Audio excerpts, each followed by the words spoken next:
पंचम काल। ऐसा कहा जाता है कि वर्तमान में पंचम काल चल रहा है, पंचम काल का प्रभाव है, ऐसा बहुत कुछ सुनते हैं। क्या होता है पंचम काल, और यदि वर्तमान में पंचम काल चल रहा है तो अन्य 4 काल कौन से हैं, आगे कौन से काल आने वाला है, ये अवसर पीढ़ी क्या होता है, उत्सर पीढ़ी क्या होता है, सुखमा दुखमा ये काल क्या होते हैं। आज की वीडियो में हम इन्हीं सब के बारे में जानेंगे, तो आज की वीडियो में बने रहिए। चैनल पर यदि नए हैं तो चैनल को सब्सक्राइब कर दीजिए। हम सभी मनुष्य मध्य लोक में रहते हैं। मध्य लोक में असंख्यात द्वीप और समुद्र हैं।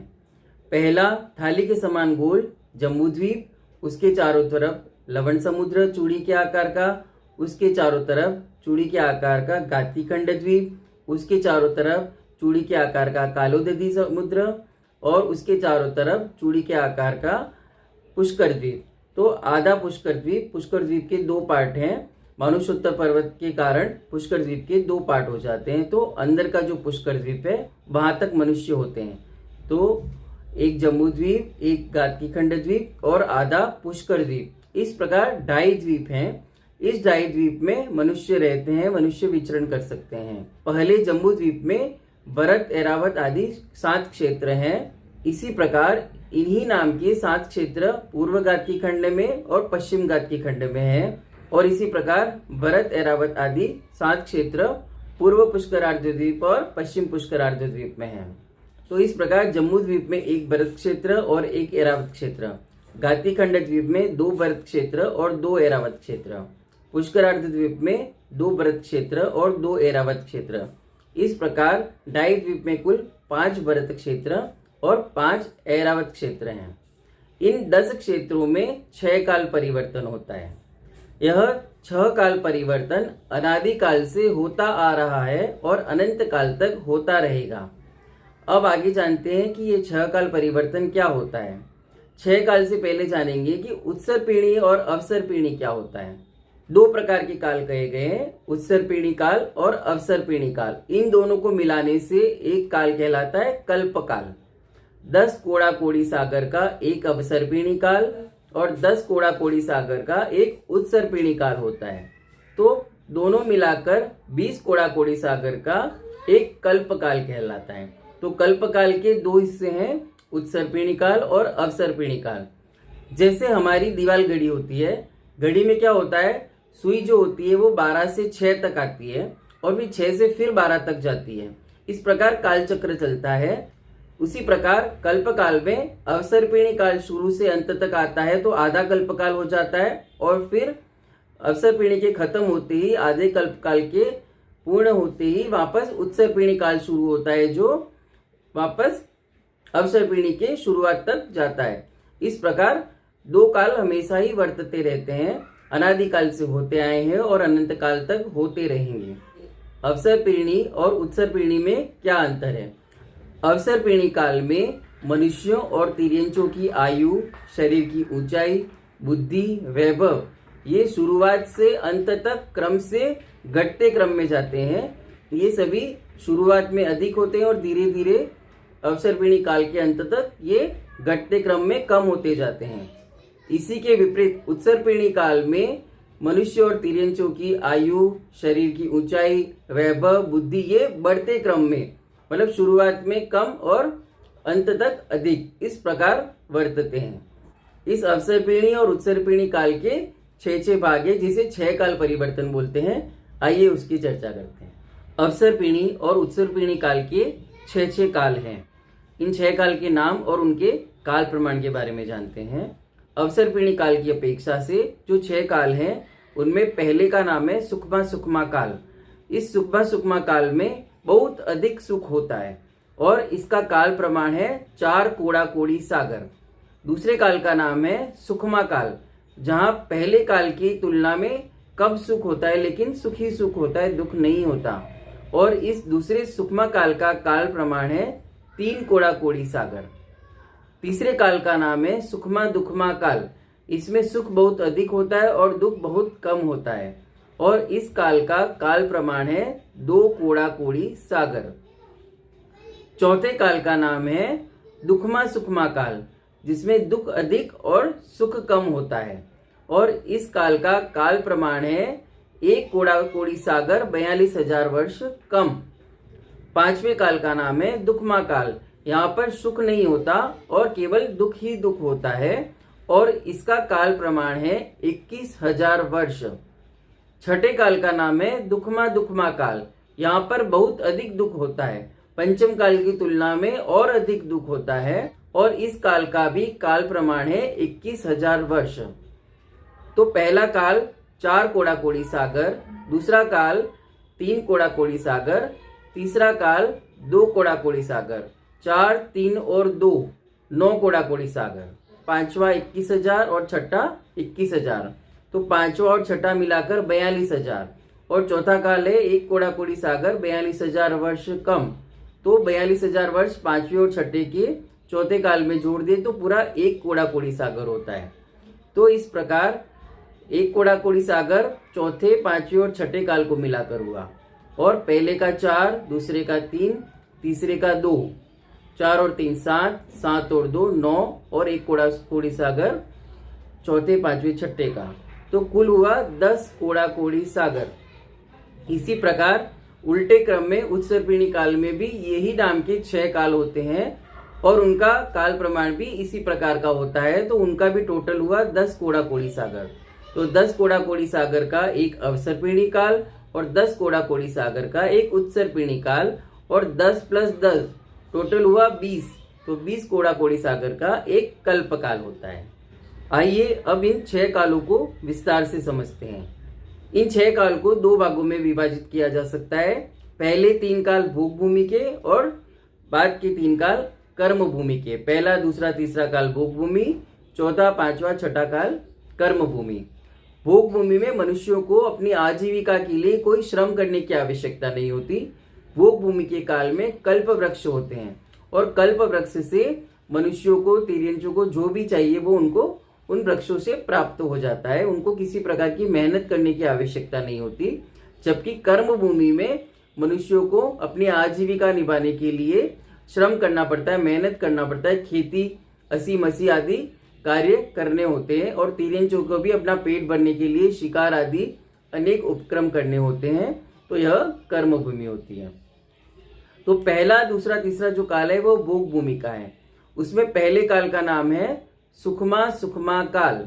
जैसे नाम से ही पता चल रहा है, सुखमा सुखमा मतलब बहुत अधिक सुख। इस काल में बहुत अधिक सुख होता है, भोग भूमि की व्यवस्था होती है और यहाँ पे युगलिया व्यवस्था होती है।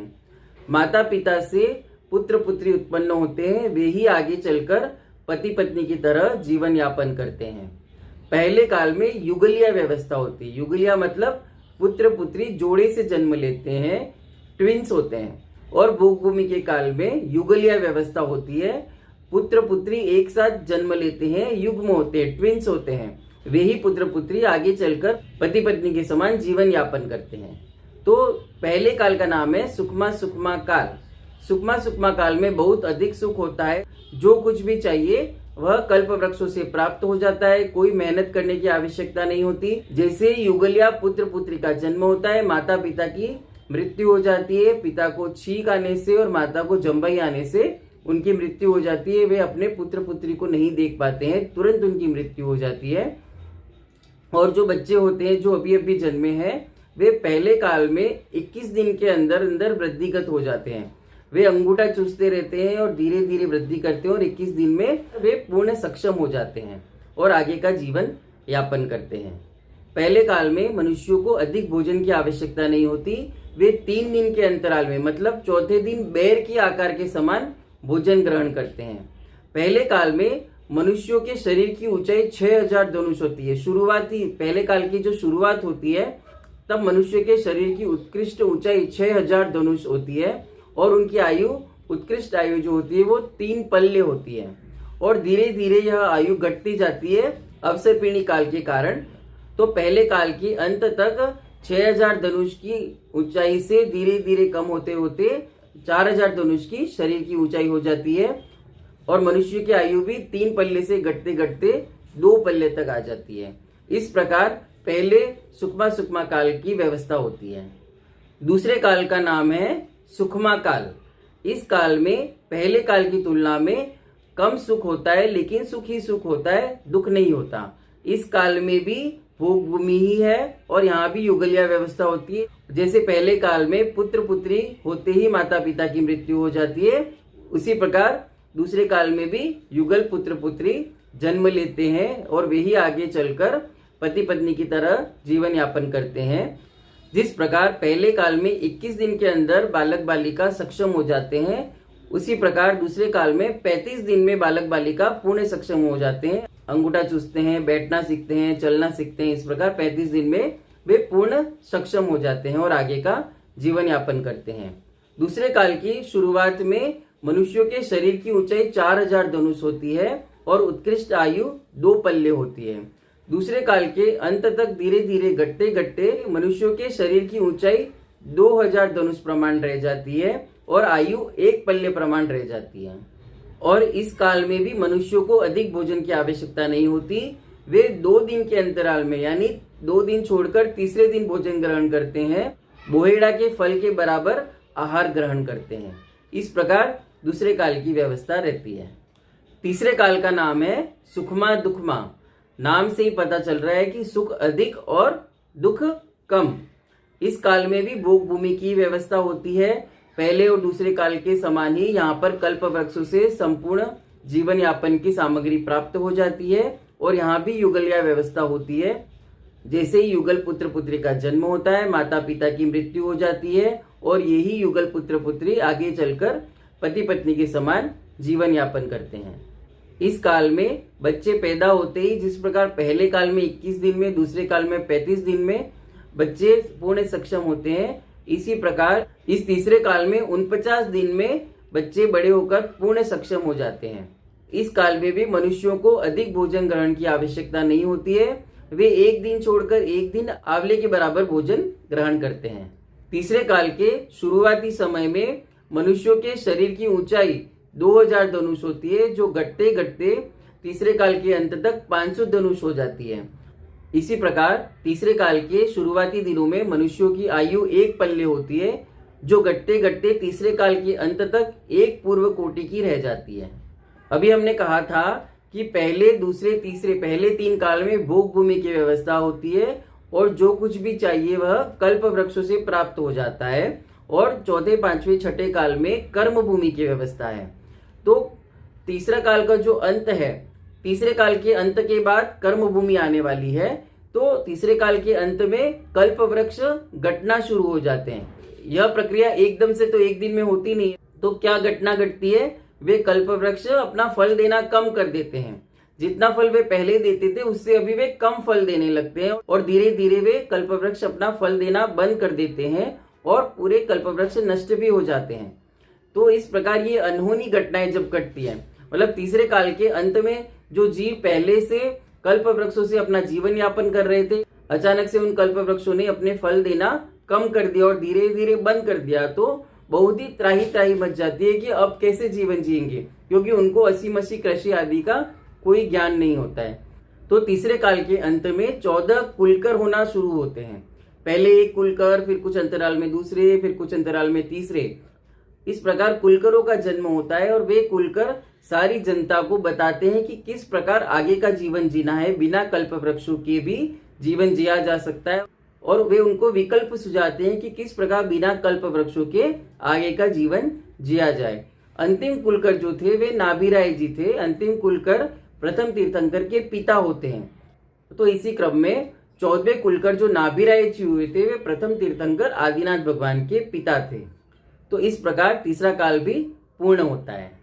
चौथा काल सबसे महत्वपूर्ण काल है, क्योंकि इसी काल के अंदर मोक्ष जा सकते हैं। भरत ऐरावत क्षेत्र में यदि मोक्ष जाना है तो चौथे काल की व्यवस्था होना आवश्यक है। चौथे काल से ही मोक्ष जा सकते हैं, चौथे काल में ही धर्म प्रारंभ होता है। इसके अलावा पहले 3 काल में या 5वें छठे काल से मोक्ष नहीं जा सकते। इसलिए इस दुखमा सुखमा नाम के चौथे काल का बड़ा ही महत्व है। आइए इस काल के बारे में जानते हैं। चौथे काल के शुरुआती दिनों में मनुष्यों के शरीर की ऊंचाई 500 धनुष होती है, जो घटते घटते चौथे काल के अंत में 7 हाथ हो जाती है। इसी प्रकार चौथे काल के शुरुआत में मनुष्यों की आयु एक पूर्व कोटि की होती है, जो घटते घटते चौथे काल के अंत तक 120 वर्ष की रह जाती है। और इस काल में अब मनुष्यों को अधिक भोजन की आवश्यकता होती है, तो वे रोज भोजन करते हैं, दिन में एक बार रोज भोजन करते हैं।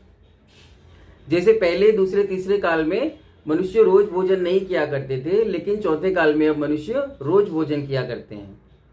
इस चौथे काल में ही 63 सलागा पुरुष होते हैं, जिनमें 24 तीर्थंकर होते हैं। और चौथे काल की शुरुआत में प्रथम तीर्थंकर का जन्म होता है, और इस पूरे चौथे काल में धीरे धीरे एक एक तीर्थंकर होते जाते हैं, और चौथे काल के अंतिम समय तक 24वें तीर्थंकर हो जाते हैं।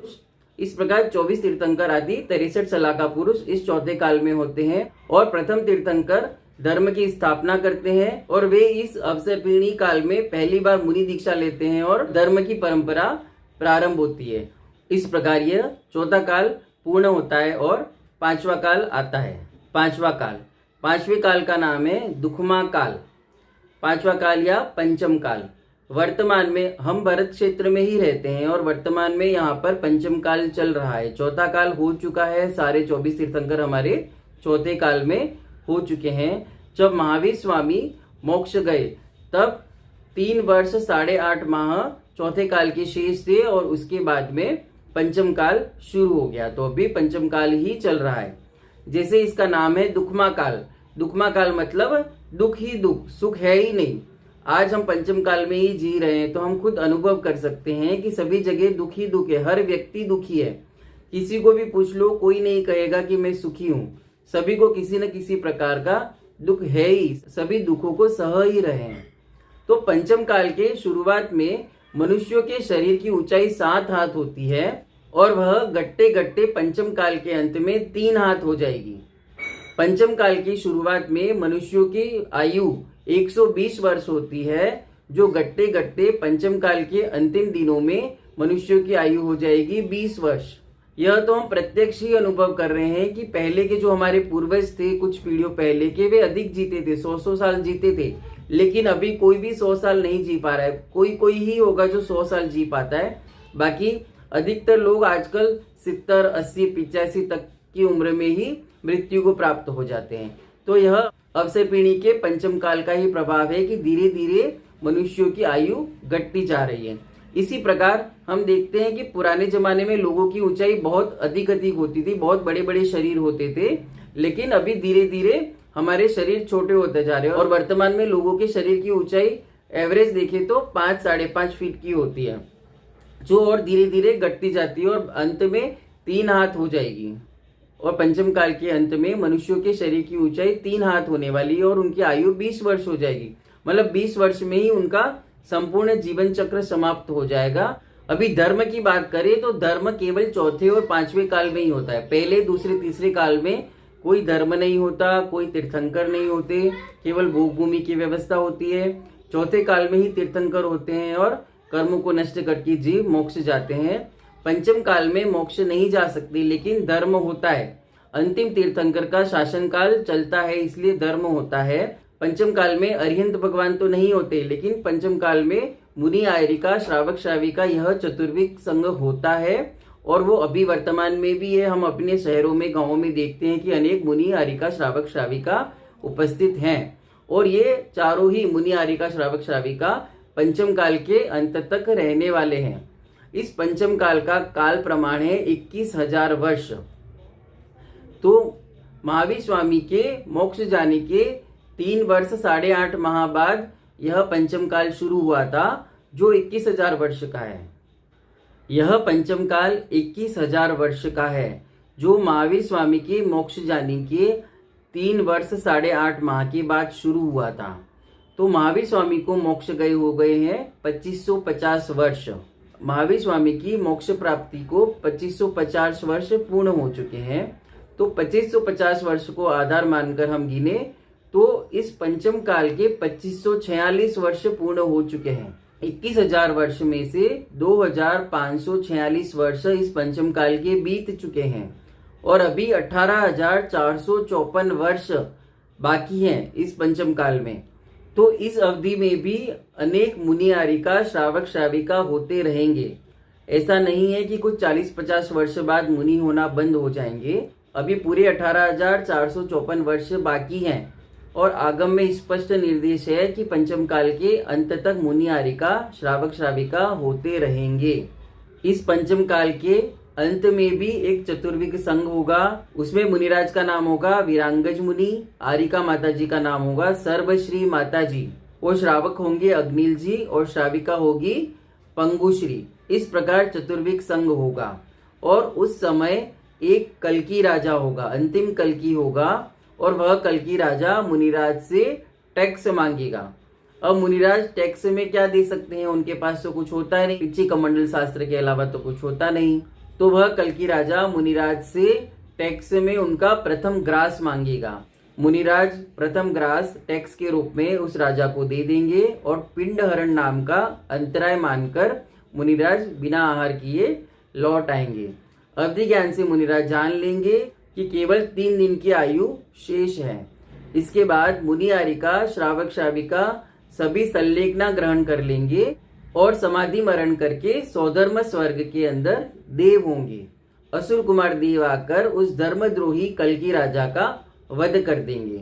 वह दिन होगा कार्तिक अमावस्या का, जो दीपावली की अमावस्या होती है वही वाली अमावस्या। उस कार्तिक अमावस्या के दिन जैसे ही सूर्यास्त होगा अग्नि नष्ट हो जाएगी और छठा काल प्रारंभ हो जाएगा। छठे काल का नाम है दुखमा दुखमा काल या दुष्मा दुष्मा काल। जैसे नाम से ही पता चल रहा है कि बहुत अधिक दुख। इस काल में मनुष्य और तिर्यंचों को बहुत अधिक दुख होता है, पंचम काल की अपेक्षा से भी और अधिक दुख।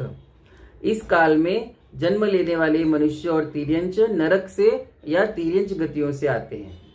इस काल में मनुष्य और तिर्यंच बहुत अधिक कसाई होते हैं।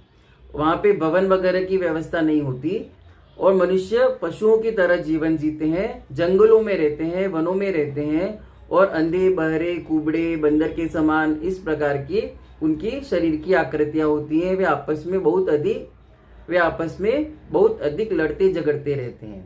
छठे काल के शुरुआत में मनुष्यों के शरीर की उत्कृष्ट आयु 3 हाथ होती है और छठे काल के अंत तक घटते घटते वह 1 हाथ तक रह जाती है। और छठे काल की शुरुआत में मनुष्यों की आयु 20 वर्ष होती है और वह घटते घटते छठे काल के अंत तक 15-16 वर्ष तक रह जाती है। इन्हें बहुत अधिक भूख लगती है और वे दिन भर भोजन ही ढूंढते रहते हैं और वे दिन रात कंदमूल ही खाते रहते हैं। जब छठे काल का अंत आने वाला होता है तब संवर्तक नाम की एक वायु चलती है, बहुत तेज वायु का तूफान चलता है, एक बवंडर चलता है। वो इतना तीव्र होता है कि पहाड़ों को वृक्षों को भी चूर्ण कर देता है, संपूर्ण पहाड़ों को भी नष्ट कर देता है। ऐसे में अनेक मनुष्य और तिर्यंच मर जाते हैं और मूर्छित हो जाते हैं। यह छठे काल का अंत है। पूरे अवसर पीढ़ी काल का अंत होता है। यहाँ पर देवता और विद्याधर लोग इन मनुष्यों पर दया करके कुछ मनुष्यों और तिर्यंचों को गुफाओं में सुरक्षित छुपा देते हैं और इसके बाद 49 दिन तक 49 दिन तक 7-7 दिनों में अलग अलग प्रकार की वर्षा होती है। अम्ल वर्षा, अग्नि वर्षा, वज्र वर्षा आदि अनेक खराब किस्म की खराब प्रकार की वर्षा होती है, जिससे यह धरती नष्ट भ्रष्ट हो जाती है और समस्त तिर्यंच और मनुष्य जो वहां बचे होते हैं वे सभी मर जाते हैं और 49 दिन पूर्ण होते ही छठे काल का अंत हो जाता है। और इसी के साथ में 10 कोड़ा कोड़ी सागर के अवसर पीढ़ी काल का भी अंत हो जाता है और उसी के साथ उत्सर पीढ़ी काल शुरू होता है। उत्सर पीढ़ी का जो पहला काल है उसका नाम है दुष्मा दुष्मा काल। जैसा अवसर पीढ़ी का छठा काल था वैसा का वैसा उत्सर पीढ़ी का पहला काल होता है। तो जैसे ही अवसर पीढ़ी काल नष्ट होता है फिर से 49 दिन तक वर्षा होती है। यह बहुत अच्छी वर्षा होती है, अमृत वर्षा होती है, दूध की वर्षा होती है। इस प्रकार बहुत ही शुभ वर्षाएं होती हैं जिससे यह पृथ्वी निर्मल हो जाती है और वृक्ष लताएं आदि पैदा होना शुरू हो जाते हैं। और जो मनुष्य और तिर्यंच गुफाओं में छुप गए थे, सुरक्षित छुपे हुए थे, वे बाहर आते हैं और फिर से यहाँ पर सृष्टि का निर्माण शुरू होता है और उन मनुष्यों और तिर्यंचों के फिर से आगे संतानें होती हैं और जिससे यह सृष्टि आगे चलती है। और पहले काल दुखमा दुखमा काल के बाद फिर दूसरा काल आता है दुखमा काल, फिर तीसरा काल आता है दुक्मा सुक्मा काल, जिसमें फिर से 24 तीर्थंकर होंगे, 24 तीर्थंकर होते हैं, सलाका पुरुष होते हैं और जीव मोक्ष जाते हैं। उत्सर पीढ़ी के तीसरे काल के अंत में कर्म भूमि नष्ट हो जाती है और चौथे, पांचवें और छठे काल में भोग भूमि की व्यवस्था होती है। जैसे अवसर पीढ़ी काल का पहला, दूसरा, तीसरा काल भोग भूमि का था, उसी प्रकार उत्सर पीढ़ी का चौथा, पांचवा और छठा काल भी भोग भूमि का होता है। चौथा काल सुखमा दुखमा, पांचवा काल सुखमा और छठा काल सुखमा सुखमा होता है। इस प्रकार फिर से भोग भूमि होती है। इसी प्रकार अवसर पीढ़ी, उत्सर पीढ़ी, अवसर पीढ़ी, उत्सर पीढ़ी, इस प्रकार कालक्रम चलता रहता है, जो अनादि काल से चलता आया है और अनंत काल तक चलता रहेगा। इस प्रकार आज के वीडियो में हमने अवसर पीढ़ी, उत्सर पीढ़ी, कल्पकाल, दुक्मा सुक्मा काल, चौथा काल, कल्पांत काल, सृष्टि का अंत और संपूर्ण सृष्टि का अंत किस प्रकार होता है, संपूर्ण सृष्टि का सृजन किस प्रकार होता है, आज की वीडियो में यह सब हमने जाना। वीडियो पसंद आया हो तो लाइक करें, शेयर करें, कमेंट करें और चैनल को सब्सक्राइब करें। जय जिनागम, जय महावीर।